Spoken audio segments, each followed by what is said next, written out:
Hey everyone, welcome to this explainer. Today we are literally popping the hood to take a really close look at the machinery of the world's fastest growing major economy.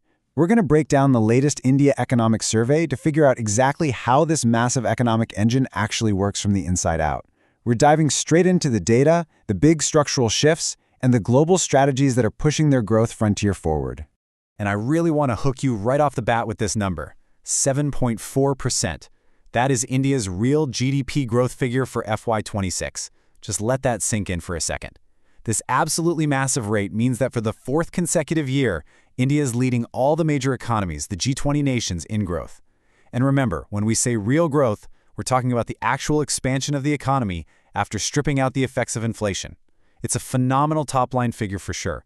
But you know, top-line numbers only tell us what is happening. They don't really tell us how it's happening.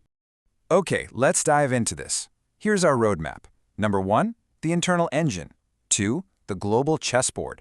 3, the economic armor. And 4, the upgraded dashboard. Part 1. The internal engine, powering domestic growth. To figure out what's firing on all cylinders back home, we have to decode some classic economist jargon.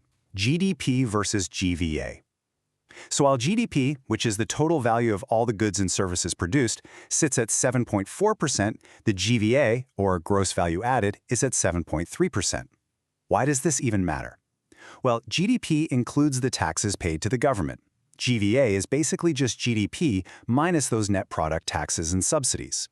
And because GDP is slightly higher than GVA here, it's telling us that net taxes are actively growing. So for economists who are looking really closely at the supply side and what individual sectors are actually producing, GVA is kind of the preferred cleaner metric. Now take a look at the biggest slice of the pie here. Private Final Consumption Expenditure, or PFCE, makes up a whopping 61.5% of the total GDP. The entire rest of the economy combined is just 38.5%. PFCE is essentially your everyday household spending. It's the money that everyday people spend on goods and services. And sitting at 61.5%, this is literally the highest level it's been since FY12. It is the single largest component of the Indian economy. So you're probably asking, so what? What does that 61.5% actually mean for us? It signals a massive, robust, post-COVID consumption-led recovery.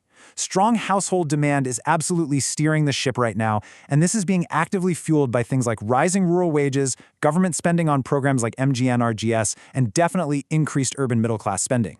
All of this combined is putting money directly into people's pockets, which in turn acts like rocket fuel for the retail and services sectors.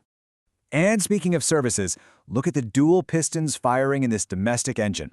Services growth surged to a completely phenomenal 9.1% in FY26, which is up from 7.2% the previous year, and that's driven really heavily by IT, finance, trade, and hospitality. India is actually the world's largest services exporter among emerging markets, and right alongside that, gross fixed capital formation, which is a fancy way of saying fixed capital investments like machinery, buildings, and infrastructure, held totally steady at a robust 30.5% of GDP in the first half of FY26. So together, this surging services sector and that steady, heavy infrastructure investment are the dual forces keeping this whole internal engine humming. Part 2. The global chessboard, mastering economic statecraft. But of course, an economy doesn't just exist in a vacuum.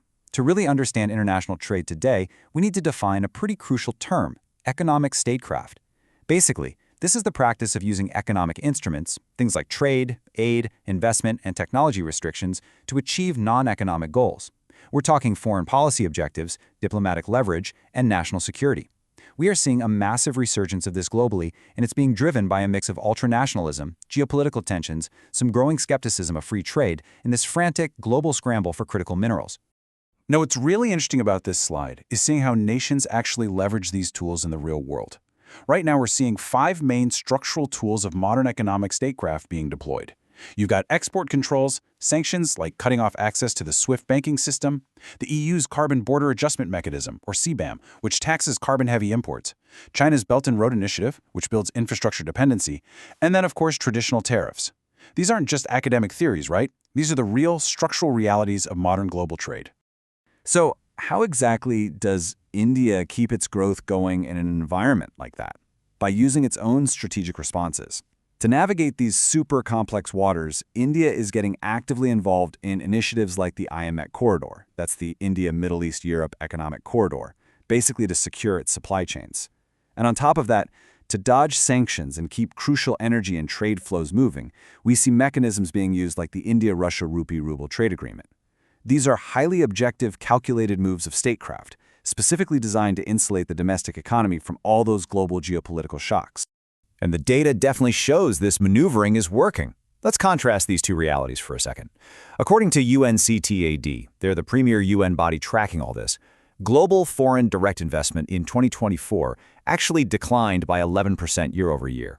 That's largely because of high interest rates and the exact geopolitical fragmentation we were just talking about. But even with a shrinking global FDI pool, India showed incredible resilience, actually securing its rank as the third largest FDI destination in the entire world. Investors are actively out there hunting for stability and growth, and the numbers clearly prove they're finding it in India. Part 3. The Economic Armor. Strong Macro Fundamentals. Okay, let's hit you with a fast-paced stat here. $825.3 billion.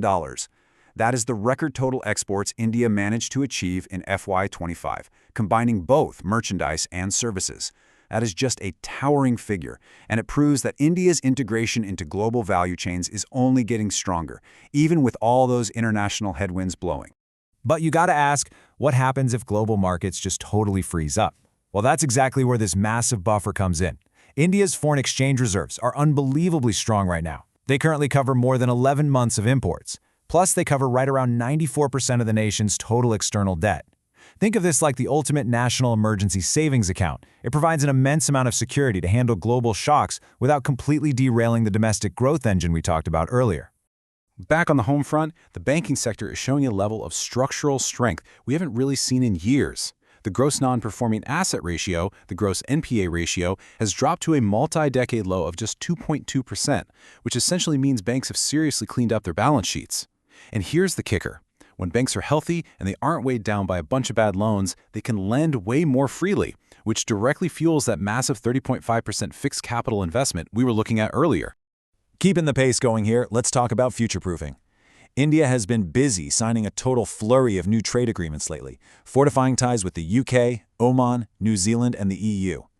This aggressive push for global integration is happening while they're simultaneously maintaining a remarkably low current account deficit of just 0.8% of GDP in the first half of FY26. It is honestly an absolute masterclass in expanding your global reach without overextending the national checkbook. Let's move to and see how this builds our final section. Part 4. The Dashboard. Mosby's Statistical Reforms. You know the old saying, you can't manage what you can't measure, right? Enter the e-Sankiki portal. This is a massive, brand new, centralized data hub created to track the economy's moving parts with just unprecedented precision.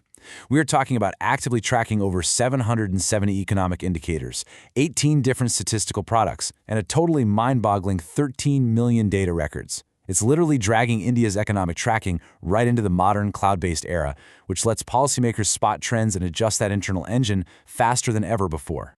And the upgrades don't stop there. This timeline maps out the major upcoming statistical surveys that are going to provide some incredibly deep, real-time insights. In April 2026, the ASISSE, that's the Annual Survey of Incorporated Service Sector Enterprises, launches. And that's absolutely vital since we know services make up roughly 55% of the total GVA. Then, in July 2026, the ADIS, the All India Debt and Investment Survey, begins. Together, these tools are going to provide an incredibly high-resolution picture of services and debt for the rest of 2026 and well beyond. Which brings us to our final thought. We've seen the 7.4% growth, the absolutely massive household consumption, the strategic global maneuvering, and the fortified economic armor. The economic survey really highlights India's strategic indispensability in global value chains. The country is offering goods and services that are simply critical to the global market today. So as economic statecraft reshapes global trade and really starts to fragment those older alliances, I want to leave you with this provocative question. Can global partners actually afford to substitute India? The data we've explored today strongly suggests the answer is no. Thanks for joining me on this explainer, and keep questioning the data.